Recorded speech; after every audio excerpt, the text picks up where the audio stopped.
It took me 3 years to learn this thing, and honestly, I learned this the hard way. If you are a business owner trying to build a personal brand, a business, or just get clients, there is one thing you absolutely cannot afford to lose. It is not money. Money you can get back, but the one thing you can never ever get back is your reputation. Once you lose your credibility, once you lose your name, it is gone forever. Think about that. It's gone forever. Grandpa Warren said it the best. If you lose money for the firm, I will be understanding. But if you lose a shred of reputation for the firm, I will be ruthless. So today I want to break down how to build a brand that sells without selling your soul, and specifically how to avoid these traps that destroy your reputation before you even get started. This brings us to the first major lesson, the hard line between packaging and projection. We see this razor thin line in marketing all the time. On one side, you have a smart promotion. On the other side, we have deceptive exaggeration that gets you branded as a scam. I call this the packaging path versus the projection path, and mixing them up, it's fatal. Packaging is taking the product, service, or skill you actually possess right now and present it in the most attractive way possible. Think of it like this. You have a phone to sell. You put it in a nice gift box. You wrap it beautifully. You talk around the phone, highlighting its features, its benefits, and making it look amazing. But at the end of the day, when the client opens the box, it is still a phone, which means it is aligned with what you were packaging, what you were promoting. You have not changed the message. You have just boosted the signal.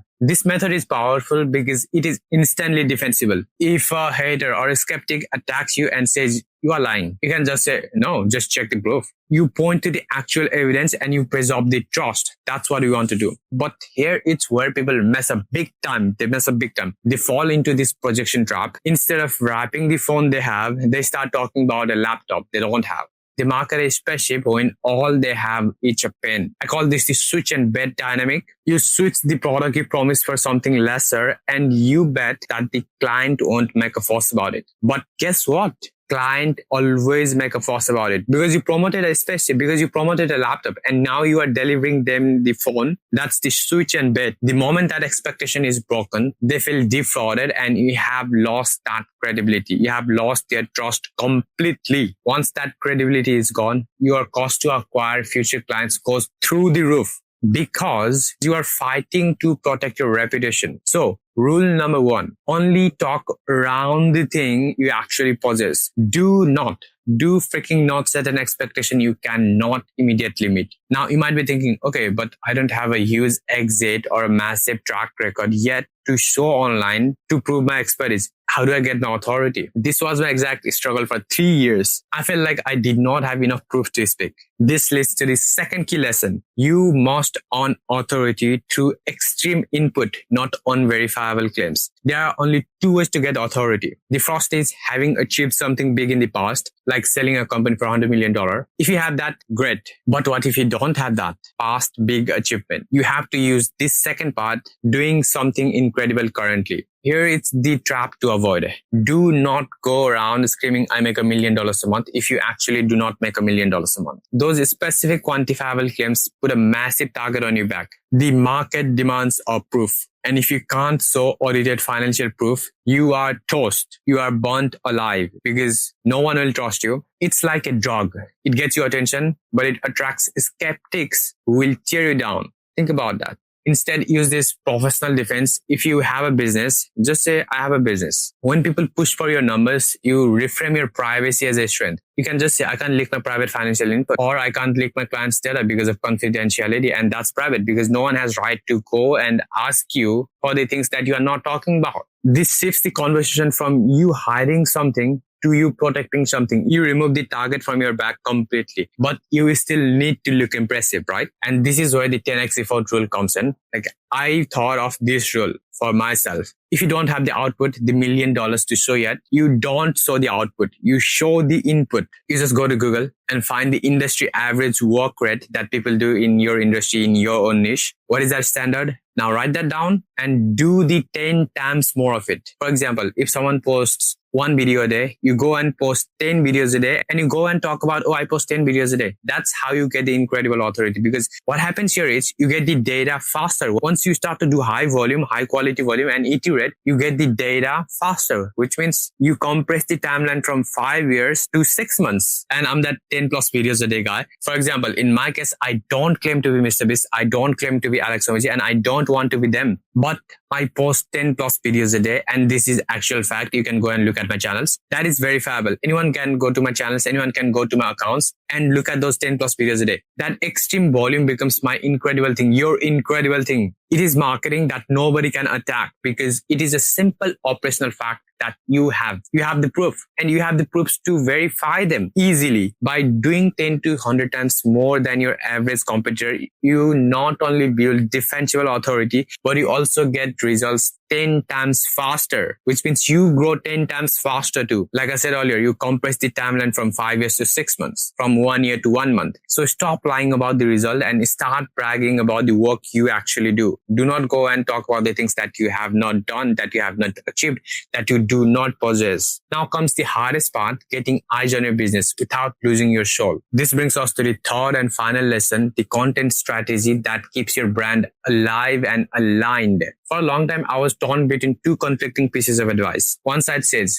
niche down, go narrow, only talk to the top 1%, top 10% of your audience in your niche. Just make videos for them. On the other hand, I had people saying, oh, go broad, go broad, go broad, go viral. Talk about everything you can. The problem with these approaches is that if you just go niche, you don't get views, which means you get very less leads, very less sales. And if you just go broad, what happens is anyone comes and watches your channel, but you get very less sales, very less leads. So what do? And I figured this thing out. The answer I found is a concept that sounds contradictory, but works perfectly. You go viral, but you go viral, go broad in your own niche, in your own lane. You go viral in your own vertical. Here is the framework. You don't try to go become a general influencer. You look at the viral videos in other niches. Let's call those type A videos, type A niches. You analyze the hook, you analyze the structure, you analyze why they go viral, all of those things and why they grabbed attention. Then you adapt those exact broad concepts into your own niche. Let's call it type B. For example, let's say you are in the construction niche. You don't just make boring videos about cement mixing that only 50 people watch.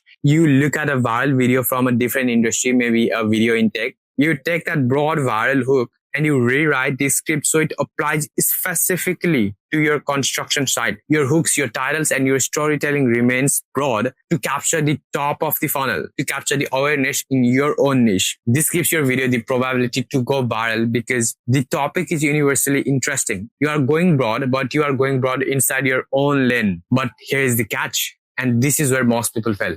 You cannot just put out broad content and hope for the best. You need a niche specific call to action inside that content, inside that piece of content you are making. Inside that broad viral video, there must be one specific thing you are selling. If you are in the construction niche, you cannot sell vegetables. You cannot sell general business advice. You cannot sell consulting. It just does not add up. You have to sell a tool or a product or a service specific to the construction if you are in the construction niche. So the formula is broad hooks, broad script, broad value, but a laser focused niche specific CTA. This aligns your content with your business. You get the views of a creator, but you get the sales of a business owner. But to make this work, you need a system. The biggest leak in this entire process is the friction between having the idea for a broad, valuable video and actually getting it researched, scripted, edited, and scheduled, and analyzing and strategizing all of those things. That friction is what causes most people to quit or become inconsistent because they can't put out videos every single day. Like I said, if you want to remove that friction with less than 2 hours a week, just let me know in the comments. And a keynote is, you will not be buying a course from me. Rather, what you'll get is me and my team will do all the work for you. First, we'll analyze if you are the best fit for us or not. Then we move forward. Otherwise, we don't work. Just get the free value from these videos. Now, sometimes you might want to try something totally new. You might want to sell a product to a different segment of your audience or try a new angle. I have a great mental trick for this. Don't change the niche. Most people say, oh, if I am in the construction niche and I want to sell this tool here over here, should I change my niche? And my thing is, don't change the niche. Just change the word niche to campaign. If you try to change your whole channel, if you pivot your whole channel, your content, you scare your main core audience. And if you pivot, and if this thing does not work out, then you lose all of it. You lose the main core thing and you lose this thing. Instead, just run a campaign. Treat it like a short-term A/B split test. If the campaign works, great. You can slowly transition using the 70-20-10 rule of Google. If it fails, no big deal. People will just think, oh, he's trying something new. Let me just go and watch. That's all. You are not scaring your main core audience. It's like running an ad campaign. That's all. You retain your core audience because you did not abandon them in the first place. You just ran a test. Building a personal brand the right way, focusing on packaging what you have and doing the 10x work can feel slow. And that's completely fine. It can feel like you are missing out on the easy wins, but you have to realize that chasing the short-term attention is like a drug. It feels good for a moment, but if you can't defend the head, you lose immediately. Great entrepreneurs like Elon Musk, Steve Jobs, when they are in action mode, they don't look at the criticism on the sidelines. They are running a race. They are on the race. If you are running a marathon, if you are running a race, you don't look at the crowd to see if someone is booing or if someone is clapping. You just run. You focus on the finish line. That's all you care about. And if audience wants to criticize or boo or clap for you, completely fine. It's completely fine. If they want to say, oh, he's running slow. Oh, he failed. Oh, he fell down. That's fine. Let them talk. You just keep running your race. You keep putting in that 10x volume. You keep packaging your truth. You keep doing the work. Because as long as you don't lose your reputation and as long as you don't stop running, you will get there eventually. The thing is, don't lose the name, make the money, and just keep running. If you like this video, you will like this video too and subscribe to the channel too.